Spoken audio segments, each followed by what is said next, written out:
राष्ट्रीय शिक्षण आणि राष्ट्रीय खेळा धोरण ही दोन्ही धोरणा खेळाच्या क्षेत्रात व्हडा प्रमाणात मजत करतले अशें आदलो केंद्रीय खेळा मंत्री अनुराग ठाकूर हांणी सांगले। खेळा क्षेत्रातल्या सुविधांचो खर्च 600 कोटी रुपया वेल्यान 3000 कोटी मेरेन वाडला। तशेंच पुराय देशात सुमार 1100 परस चड खेलो इंडिया केंद्रां आसात अशी माहिती अनुराग ठाकूर हांणी दिल्या। Both the new education policy and the national sports policy both are going to help sports in a bigger way. It's not only about the mindset and the facilities being given from education to the sports sectors.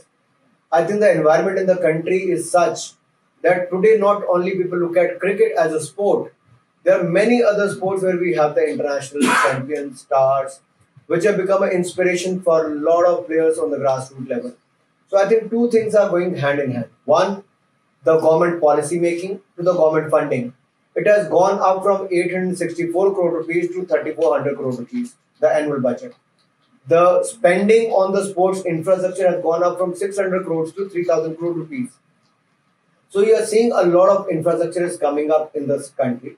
At the same time, they have more than 1100 Khelo India centers across the country. Every district will have one center where the ex-athlete get about 5 lakh rupees annually to run that and one-time grant of 5 lakh rupees to establish the center.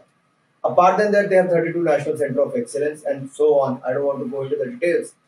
All I'm trying to say is the policy makes a lot of shift, not only in the thinking, but also on the ground. With the federation, they will have more transparency and also there is a lot more focus on the game of various sports.